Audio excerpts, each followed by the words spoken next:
to apologize, and to offer his help with the training programs. Delia looked skeptical. Do you believe him? Maya thought about it. I believe he's beginning to understand.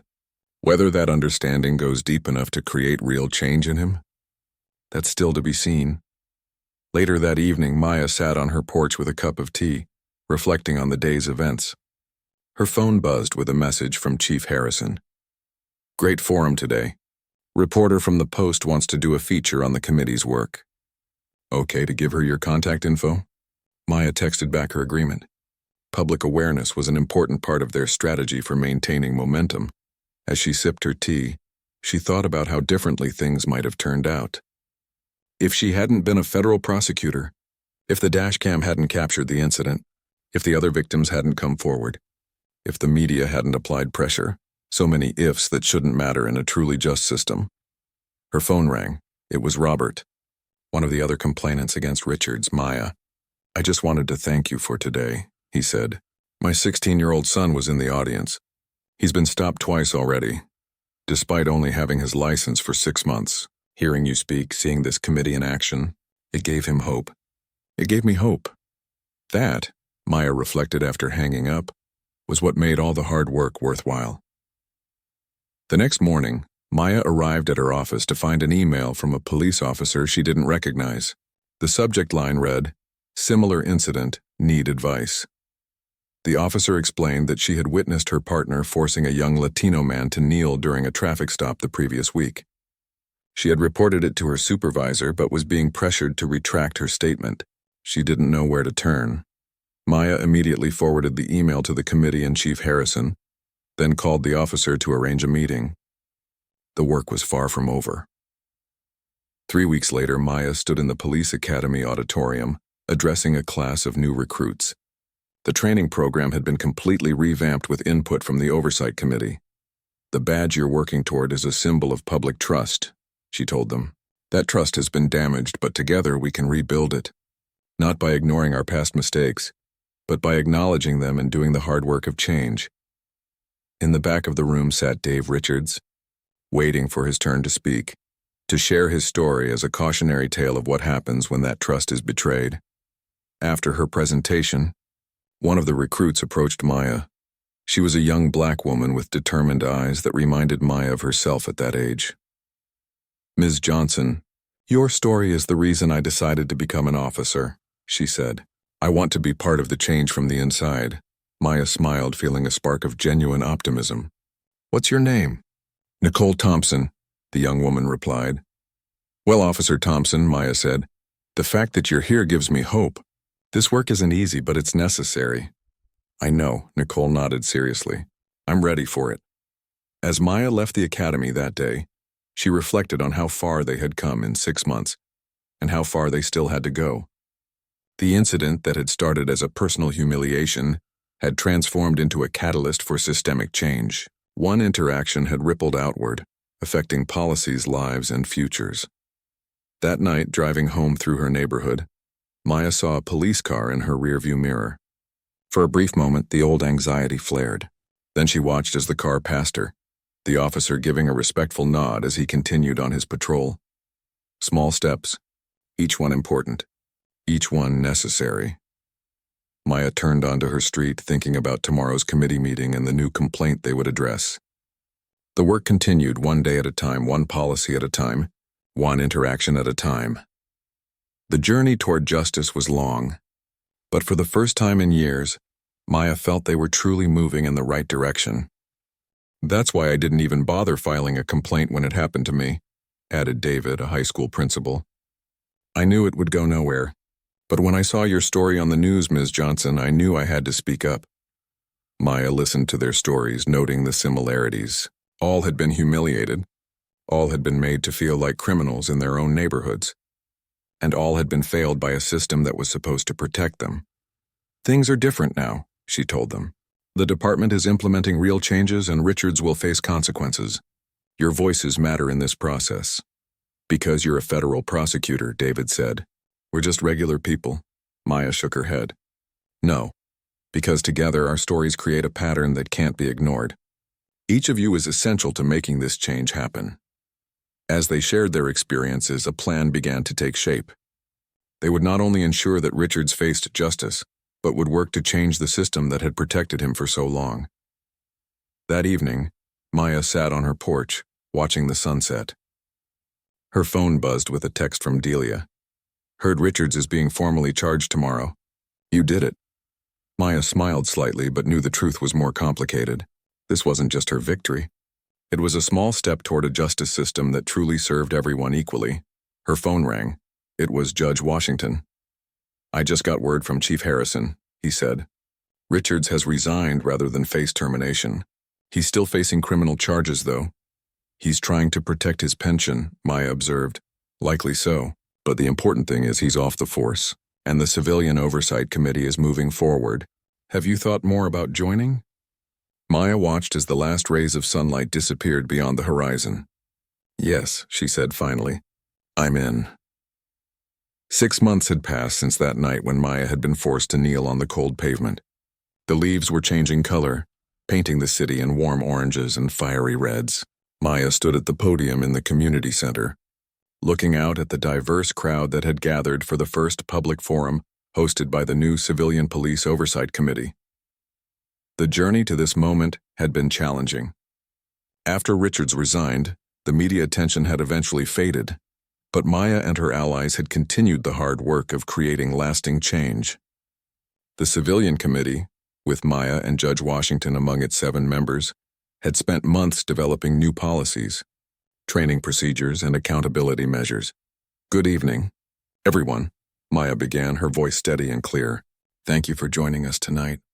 6 months ago, I experienced something that many people in our community have faced for years, being treated like a criminal simply because of the color of my skin." The room was silent, all eyes on her. What happened to me wasn't unique. What was unique was that I had the resources and platform to ensure it didn't get swept under the rug. But justice shouldn't depend on who you are or what position you hold. In the front row sat Tanya, Robert, and David, the 3 others who had filed complaints against Richards. Behind them were dozens of community members, police officers, city officials, and reporters. "Tonight isn't about one bad officer," Maya continued.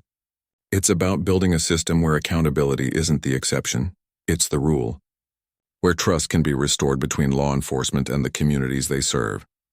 Chief Harrison took the stage next, outlining the changes already implemented: body cameras for all officers, a streamlined complaint process, mandatory bias training, and the new Civilian Oversight Committee with real authority. "We know these changes won't fix everything overnight," the chief acknowledged, "but they represent a commitment to doing better." To being better. Judge Washington spoke about the legal framework they had developed, ensuring that the committee's decisions would have teeth and couldn't be easily overturned or ignored.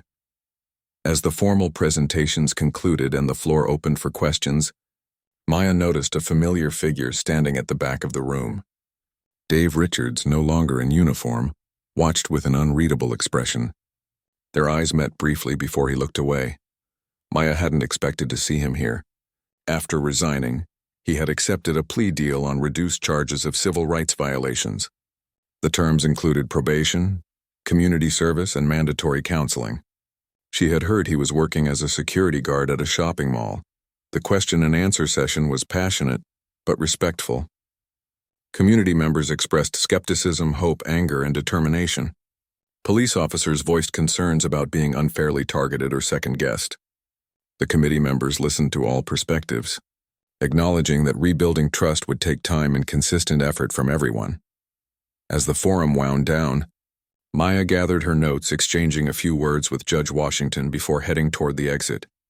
She was surprised when Richards approached her, maintaining a respectful distance. "Ms. Johnson," he said, his voice quieter than she remembered. "Could I speak with you for a moment?" Maya hesitated, then nodded, stepping to a quiet corner of the room. She noticed Delia watching from nearby, ready to intervene if needed. "I didn't come to cause trouble," Richard said. I wanted to apologize to you in person." Maya studied his face, looking for signs of insincerity. "Why now?" Richards looked down at his hands. "Part of my probation includes counseling. My therapist suggested making amends, but that's not why I'm here. I've had a lot of time to think about what I did. Not just to you, but to others. And what have you concluded? Maya asked, her tone neutral. That I was wrong. That I had biases I didn't want to admit to myself. That I abused my power. He looked up, meeting her eyes. I'm not asking for forgiveness. I just wanted you to know that what you've done here. He gestured to the forum winding down around them. It's making a difference. Even with people like me. Maya wasn't sure what to feel. Part of her was still angry, remembering the humiliation of kneeling on that pavement. Another part recognized the difficult journey of self-reflection Richard seemed to be undertaking. Thank you for saying that, she said finally. The work we're doing isn't about punishment. It's about change. Real lasting change, Richards nodded. I understand that now. I won't take any more of your time. He turned to leave, then paused. The community service I'm doing, I'm speaking to cadets at the academy about abuse of power. If you think my story would be useful for your committee's training programs, I'd be willing to participate. Maya considered this. I'll discuss it with the committee. It might be valuable to hear your perspective. After Richards left, Delia approached. What did he want? Chief Harrison of the police department had called an emergency press conference. We take these allegations extremely seriously, he told the gathered reporters. The behavior described, if true, does not reflect the values or training of our department. We are conducting a thorough investigation and will take appropriate action based on our findings. Maya watched the press conference from her office. Delia by her side. He's in damage control mode, Delia observed. Yes, but at least they're not circling the wagons to protect Richards, Maya replied. The public pressure is working. What happens next? Delia asked. Internal Affairs interviews Richards today. They've also reached out to the other complainants to re-examine their cases. Maya's phone buzzed with a text from Judge Washington. Chief Harrison wants to meet. You, me, him, unofficially. Maya showed Delia the message. Are you going to go? Delia asked. I think I have to, Maya replied. This has become bigger than just my complaint. It's about the whole system now. As she gathered her things to leave for the meeting, Maya reflected on how quickly things had escalated. What had started as a personal humiliation had become a potential catalyst for change.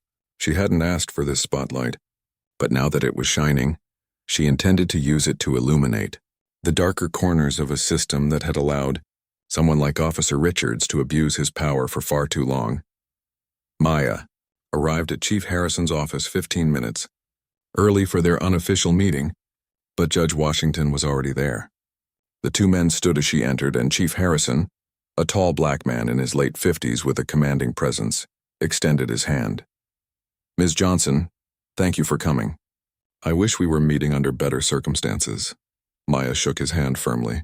As do I, Chief Harrison. They sat around a small conference table in the corner of his office, away from the desk that represented the formal chain of command. This was meant to be a conversation, not an official meeting. I want to start by saying I've reviewed the dashcam footage and your complaint, Chief Harrison began. I want to personally apologize for Officer Richards' behavior. It was completely unacceptable, Maya nodded, appreciating the direct acknowledgement but waiting to hear what would follow. The Internal Affairs investigation is still ongoing, the chief continued, but I wanted to speak with you directly because this situation has exposed some deeper issues within our department that need to be addressed. Judge Washington leaned forward. Chief Harrison and I have served on the Police Reform Committee together for 3 years. We've implemented several changes, but clearly they haven't been enough. Clearly, Maya agreed. The reporter I spoke with found 3 similar complaints against Richards in the past 2 years. All dismissed, Chief Harrison sighed heavily. Yes, I've pulled those files. The investigations were inadequate, to put it mildly. The officers handling them were former partners of Richards. I've opened a separate investigation into how those complaints were handled. That's a start, Maya said. But we both know this goes beyond one officer or a few mishandled complaints. You're right, the chief acknowledged. That's part of why I wanted to meet with you. We need someone with your perspective and expertise to help us reform our internal investigation process. Maya raised an eyebrow. Are you offering me a job, Chief Harrison? He smiled slightly. More like asking for your help. We're forming a civilian oversight committee with real power, not just advisory. Judge Washington has agreed to serve, and I'd like you to consider joining as well. Maya hadn't expected this turn in the conversation. What exactly would this committee do? Review all complaints of misconduct, especially those involving potential discrimination. Recommend disciplinary action. Help develop new training protocols, and have the authority to refer cases directly to the district attorney when appropriate. Judge Washington added, "This wouldn't be another toothless oversight board. Maya, the mayor and city council have already approved it. The public pressure from your case has created an opportunity for real change." Maya considered this. It wasn't what she had anticipated when she filed her complaint, but it aligned with her larger commitment to justice. "What about Richards?" she asked. "What happens to him?" Chief Harrison's expression hardened. "The investigation will be completed by the end of the week. Based on what I've seen so far, I expect to recommend termination, and given the pattern of behavior we've uncovered, there may be grounds for criminal charges." Maya nodded, satisfied with that answer for now. "I'll consider your offer about the committee. I'd like to see the full proposal." "Of course," the chief said. "I'll have it sent to your office tomorrow." As Maya left the meeting, she felt a mixture of emotions. Anger at what had happened to her and others before her, satisfaction that action was finally being taken, and a cautious hope that perhaps some good might come from her humiliation. Across town, Officer Richards sat nervously in a small room, facing the internal affairs team. His union representative sat beside him, a folder of documents open on the table. "Officer Richards," Captain Reynolds began, "we've reviewed the dashcam footage from the night in question, along with Ms. Johnson's complaint and your service record." Richards nodded stiffly, trying to project confidence he didn't feel. "Can you explain, in your own words, why you initiated the traffic stop?" Richards cleared his throat. "I observed the vehicle driving slowly through a neighborhood that had recently reported suspicious activity. The driver appeared to be looking at houses in a way that seemed unusual for that time of night. And yet," Reynolds said, consulting her notes, "in your initial interaction with Ms. Johnson, you claimed her taillight was out." "Which was it, officer?" Richards shifted uncomfortably. "I noticed the taillight after I'd already decided to pull her over. According to Ms. Johnson, she had her car inspected the following day. All lights were functioning properly. How do you explain that?" "It must have been a temporary malfunction," Richards said weakly. Reynolds looked unimpressed. "Let's move on to the most serious aspect of the complaint. Why did you order Ms. Johnson to kneel on the pavement?" Richards glanced at his union representative, who nodded slightly. "I had safety concerns," Richards claimed. "The area was dark and I was alone. Having her kneel gave me a tactical advantage if she became aggressive." "Did Ms. Johnson give you any reason to believe she might become aggressive? Did she make any threatening movements or statements?" "No, but, in fact," Reynolds interrupted, "the dash cam shows she was completely cooperative throughout the encounter." "She provided her license and registration promptly. She identified herself as a federal prosecutor. She kept her hands visible at all times. Correct?" Richard swallowed. "Yes, but I didn't know if her claim about being a prosecutor was true at the time." Lieutenant Cooper spoke up. "Officer Richards, we've reviewed your record and found 3 previous complaints against you with striking similarities to this incident. All involved black drivers in predominantly white neighborhoods. All were dismissed without proper investigation. Would you care to comment on that pattern?" Richards felt sweat beading on his forehead. "There's no pattern. Each stop was based on legitimate suspicion. Yet in none of those cases, including this one, was any citation issued or arrest made," Cooper noted. "If these individuals were genuinely suspicious, why were there no charges?" Richards had no good answer. The questioning continued for another hour, growing increasingly pointed. By the end, Richards knew his career was in serious jeopardy. Outside the room, Captain Reynolds conferred with her colleagues. "He's lying," Wilson said flatly. "The pattern is undeniable." Reynolds nodded. "We'll recommend termination and refer the case to the DA's office for possible criminal charges of civil rights violations. His union will fight it," Cooper warned. "Let them," Reynolds replied. "We have the evidence, including his own contradictory statements. And with Johnson's complaint and the media attention, they know they can't win this one." The following day, Maya received a call from Captain Reynolds. "We've completed our investigation," Reynolds informed her. "We're recommending Officer Richards' termination and referring the case to the district attorney for possible criminal charges." "Thank you for letting me know," Maya said. "There's something else," Reynolds added. Several officers have come forward with additional information about Richards. Apparently, he's made racist comments in the precinct and bragged about targeting certain drivers. They were afraid to speak up before, but with all the public attention, they've decided to come forward. This didn't surprise Maya, but it saddened her nonetheless. How many others had suffered because good officers had remained silent? Later that day, Maya met with the 3 other individuals who had filed complaints against Richards.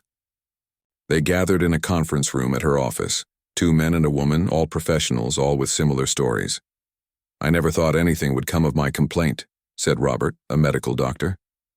"When they dismissed it, I wasn't even surprised, just disappointed." "Same here," said Tanya, an architect. "The officer who took my statement seemed more annoyed with me than concerned about what Richards had done. I was going to file it at the end of my shift today," he lied. "Save it," Garcia said, not bothering to hide his disgust.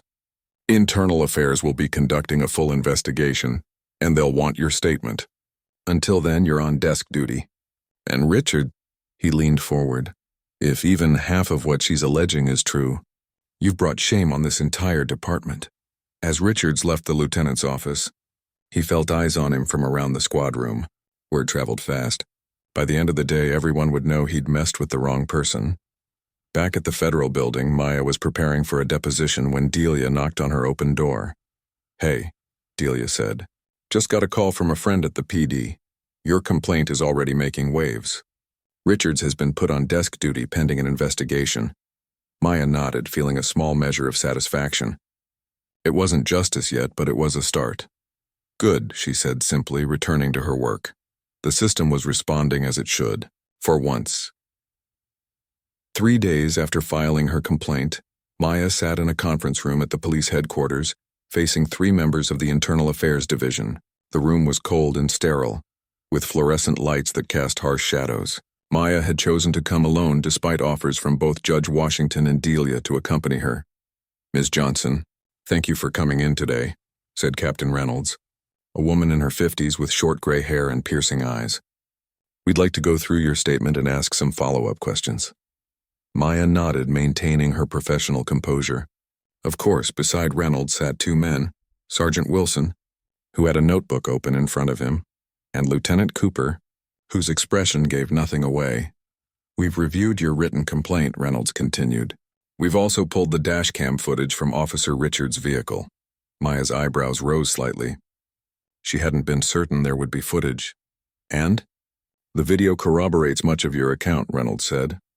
"However, there's no audio for portions of the interaction and the angle doesn't capture everything." "Convenient," Maya remarked, keeping her voice even. Reynolds didn't disagree. "We'd like you to walk us through what happened, in your own words." For the next hour, Maya recounted the incident again, answering detailed questions about timing, exact wording, and her perceptions of Officer Richards' intentions. The Internal Affairs officers took notes and occasionally exchanged glances. "Ms. Johnson," Lieutenant Cooper finally spoke, "did Officer Richards explicitly make any racial comments or slurs during this encounter?" Maya thought carefully. "He said, 'You people always think you deserve special explanations.' In context, the implication was clear. But he never specifically mentioned race?" Cooper pressed. "He didn't need to," Maya replied. The subtext was obvious in his tone, his aggression, and his actions. Cooper made a note. "And you believe you were targeted because of your race?" "Yes," Maya said without hesitation. "There was no legitimate reason for the stop. My taillights were functioning properly. I had them checked the very next day. I wasn't speeding. The only reason he could have pulled me over was because I was a black woman driving in an affluent neighborhood at night." The 3 officers exchanged looks again. "We understand. Your position at the federal prosecutor's office," Reynolds said carefully. "But you chose not to identify yourself as such to Officer Richards?" Maya met Reynolds' gaze directly. "My profession shouldn't matter. I shouldn't have to prove my importance or status to be treated with basic dignity and respect." Reynolds nodded, seemingly satisfied with the answer. "We'll be interviewing Officer Richards tomorrow. Given your position and the nature of the complaint, this investigation is being fast-tracked." As Maya gathered her belongings to leave, Sergeant Wilson spoke for the first time. "Ms. Johnson, off the record, this isn't the first complaint we've received about Officer Richards." Maya paused. "How many others?" I can't give specifics, Wilson said, but enough to establish a pattern. And yet he's still on the force, Maya observed. Wilson looked uncomfortable. The system isn't perfect. No, Maya agreed, standing up. It isn't. That's why people like me need to hold it accountable. As Maya left police headquarters, she noticed a small group of reporters gathered near the entrance. Someone had tipped them off about her visit. She quickened her pace, not ready to make this story public yet. A reporter stepped into her path. Ms. Johnson, is it true you've filed a complaint against Officer Richards for racial profiling? Maya kept walking. No comment at this time. Sources say you were forced to kneel on the pavement during a traffic stop, another reporter called out. Can you confirm? Maya reached her car without responding, but her mind was racing. How had they gotten wind of the details? She had been careful not to discuss the case with anyone outside her immediate circle. Back at her office, Maya found Judge Washington waiting for her. I saw the news vans at the police station, he said. Someone leaked. Seems that way, Maya agreed, closing her office door. I didn't say anything. You don't have to. This story has legs. Successful black federal prosecutor humiliated by white cop. The press will run with it whether you cooperate or not. Maya sank into her chair. This isn't how I wanted this to play out. I wanted the system to work properly, not trial by media.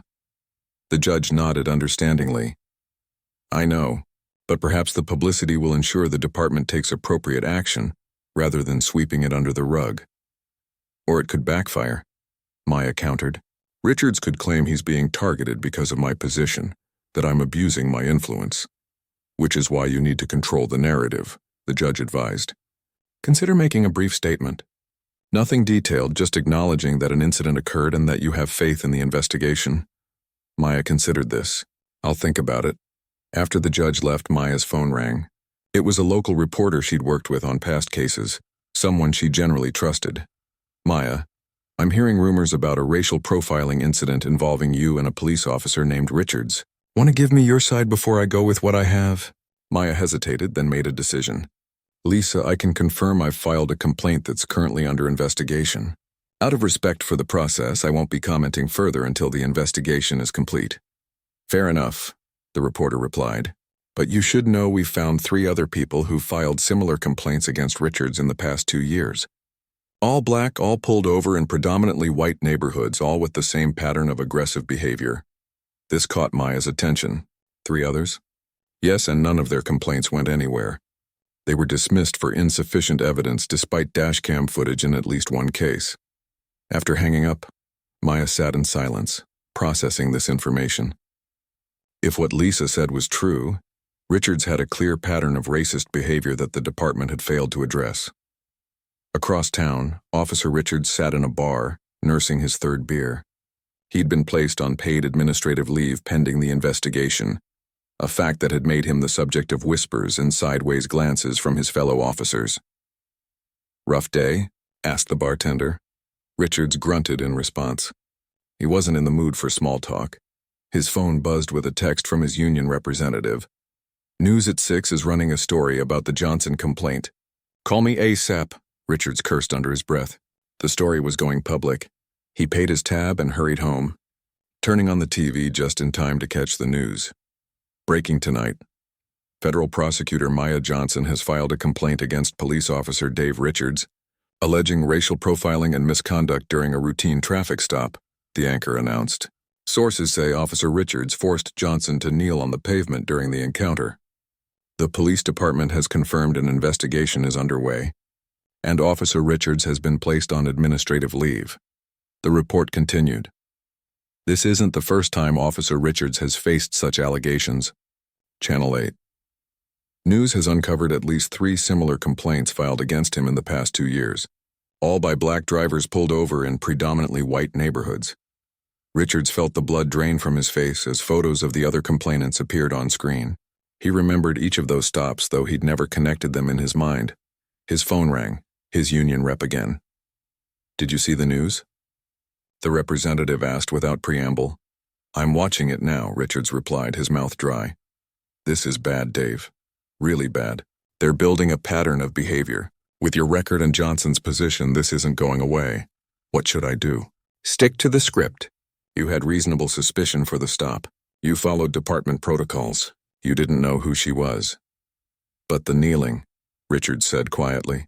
They keep mentioning the kneeling. There was a pause on the other end of the line. That's harder to explain away. We'll have to argue it was for officer safety. Richards knew it was a weak defense. He hadn't felt threatened by Maya. He'd wanted to establish dominance to put her in her place. The next morning, the story had grown. More outlets were covering it, and social media was buzzing with outrage. Maya arrived at work to find her inbox full of interview requests and messages of support from colleagues across the justice system. Maya glanced at the clock, nearly midnight. Tomorrow would be another long day, but a different kind of case would be occupying her thoughts. As she finally settled into bed, she wondered if Officer Richards had any idea who he had forced to kneel on that pavement tonight. He would find out soon enough. Maya woke up the next morning with a stiffness in her knees that reminded her immediately of the previous night's humiliation. She sat on the edge of her bed, rubbing the tender spots before heading to the bathroom. In the mirror, she noticed dark circles under her eyes, evidence of the restless night she'd spent replaying the encounter with Officer Richards in her mind. As she showered and dressed for work, Maya debated whether to wear pants to cover the slight bruising on her knees or to choose one of her usual skirt suits.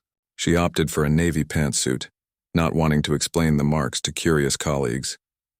The morning sun was bright as she drove to work, taking a slightly different route to avoid the spot where she'd been pulled over. Maya turned on her favorite news podcast but found herself unable to focus on the day's headlines. Instead, her mind kept returning to the feel of the pavement against her knees, to Richards's smug expression as he dropped her license and registration on the ground. When she arrived at the federal building, Maya nodded to the security guard and headed straight to her office. She had an hour before her first meeting, time she intended to use to document last night's incident more thoroughly. "Morning. Sunshine?" called out Delia Chen, her closest friend in the office and a fellow prosecutor. "You look like you could use this." She handed Maya a large coffee. Maya accepted it gratefully. "That obvious, huh? Everything okay?" Delia leaned against the doorframe of Maya's office, concern evident in her expression. For a moment, Maya considered brushing it off. But Delia wasn't just a colleague. She was someone Maya trusted. "Not really. I got pulled over last night in my neighborhood. Ticket?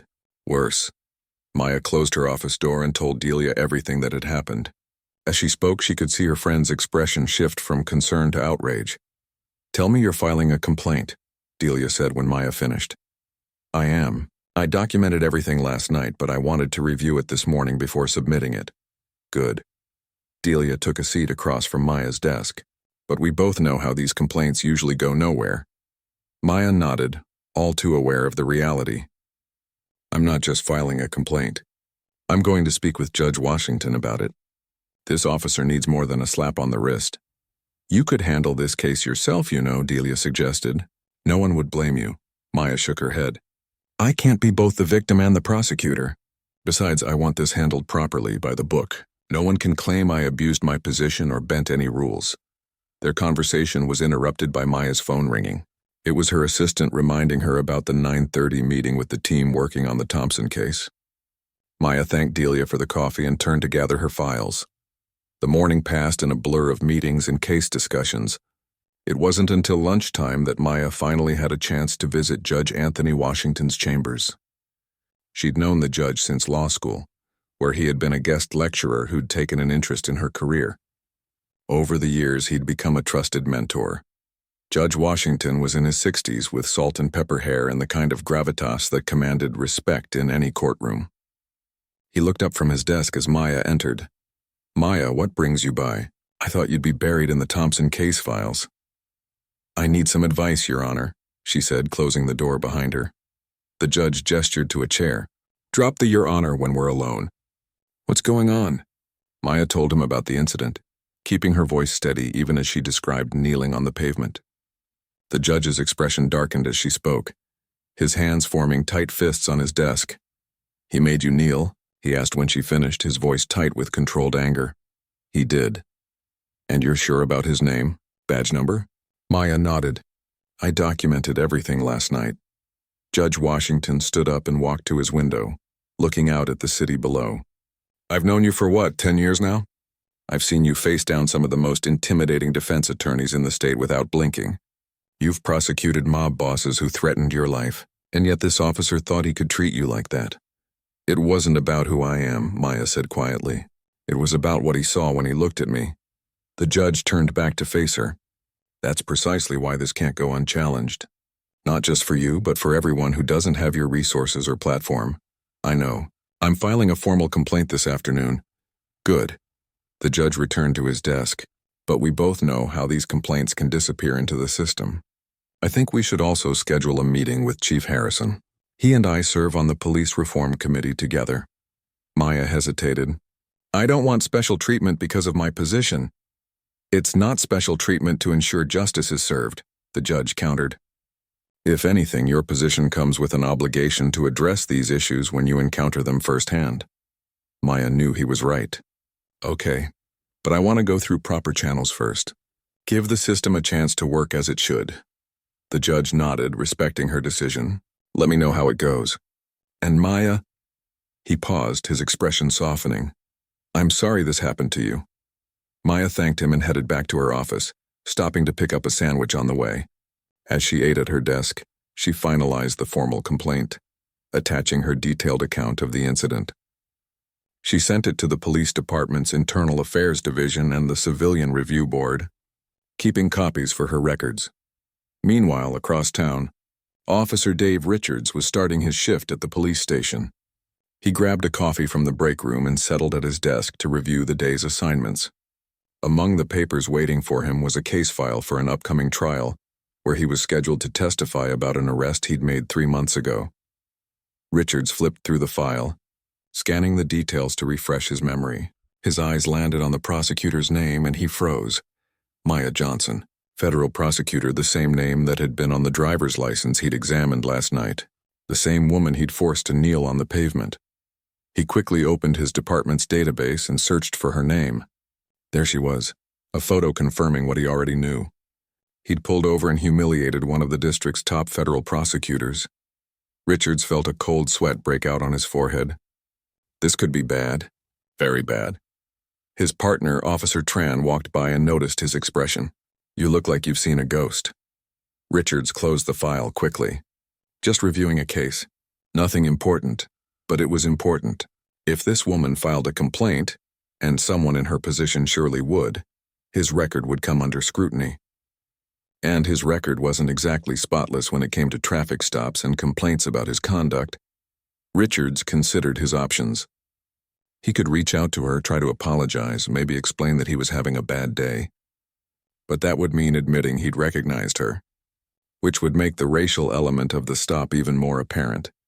He could try to get ahead of any complaint by filing his own report, painting her as uncooperative or aggressive, but there had been no witnesses, and if she had connections in the department, which she almost certainly did, that could backfire badly. Or he could do nothing and hope that she would let it go.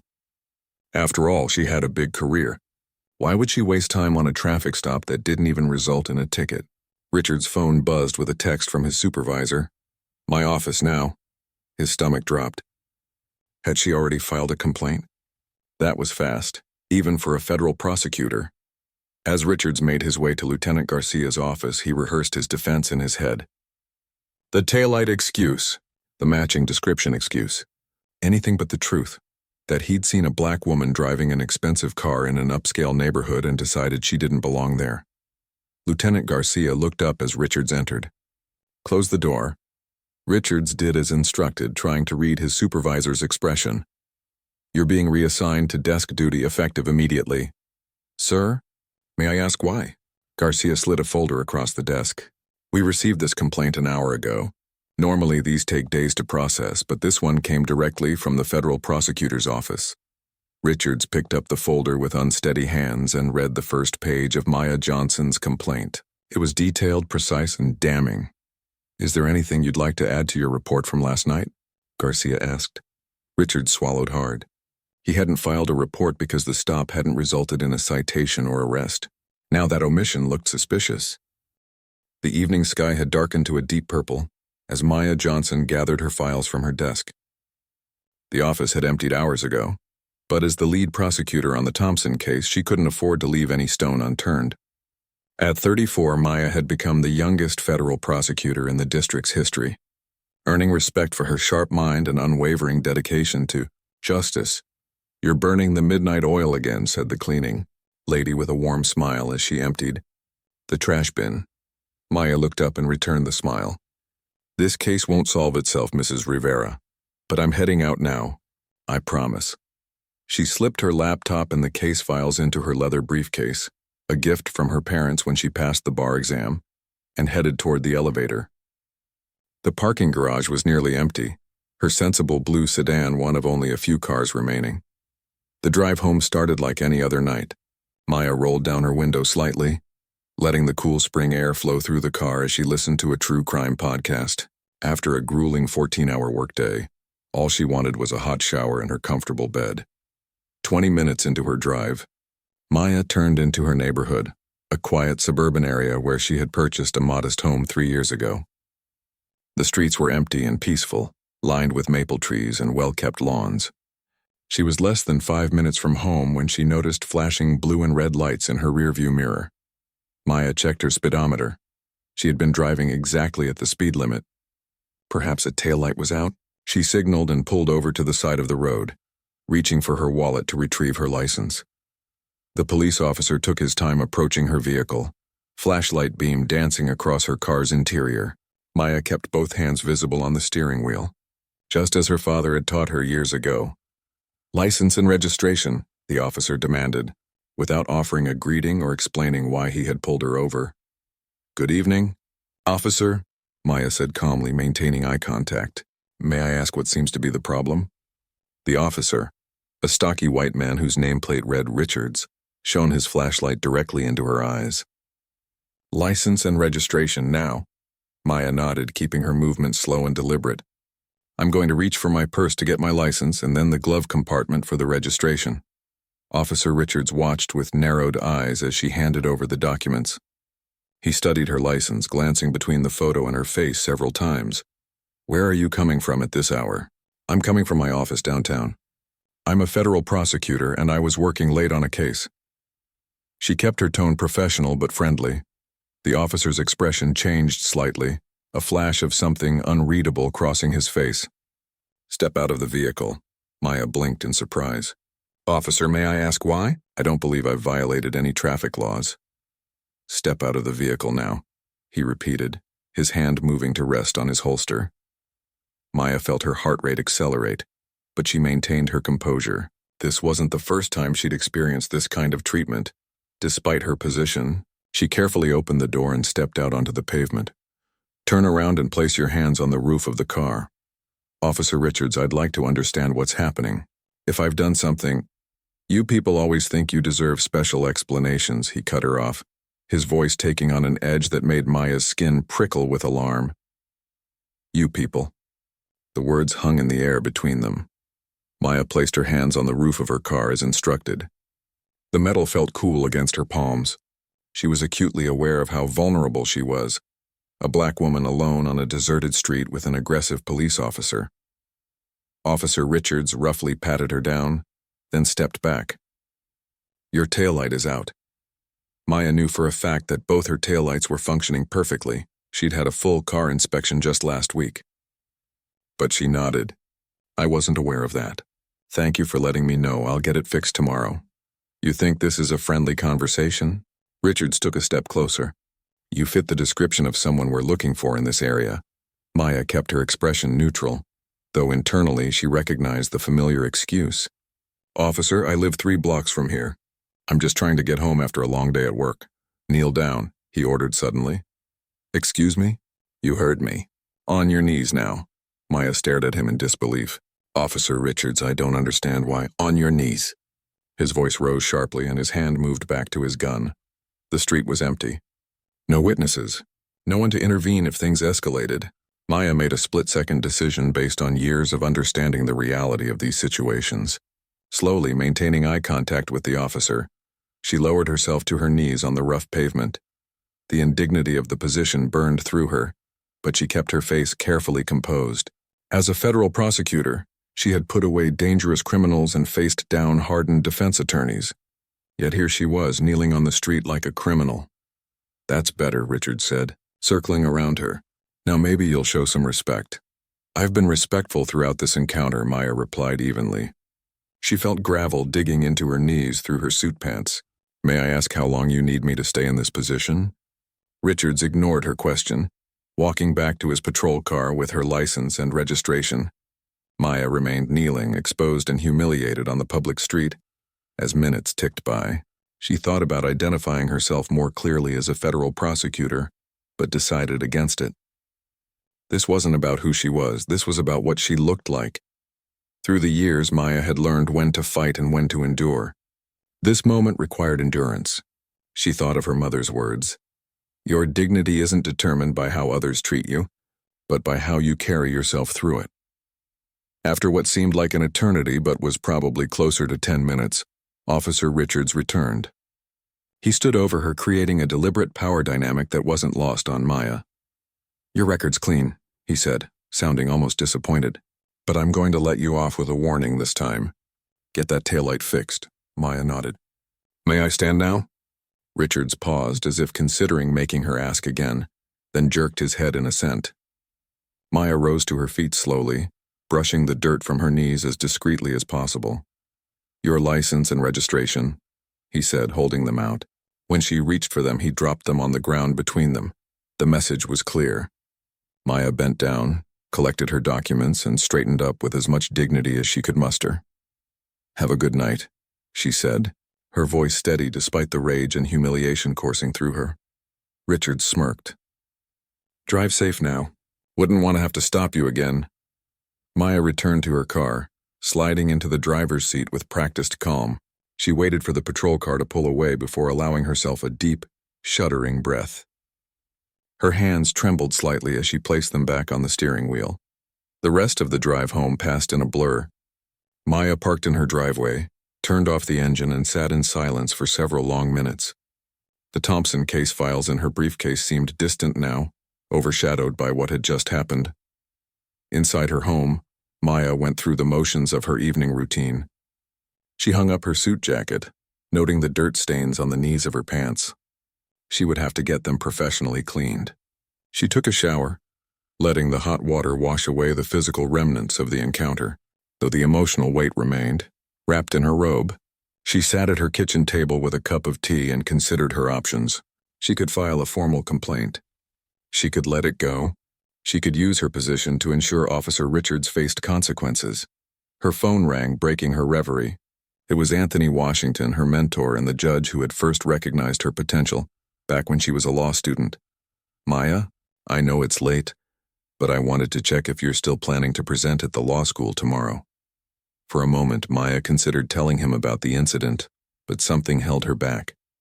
"Yes, I'll be there. Just preparing my notes now." They chatted briefly about the presentation, and after hanging up, Maya made her decision. She wouldn't let this go, not for herself, but for all the people who experienced the same treatment without her resources or platform. She opened her laptop and began documenting every detail of the encounter while it was fresh in her mind. The time, the location, Officer Richards' badge number, his exact words and actions. She would address this, but she would do it properly, through the system she had dedicated her career to upholding.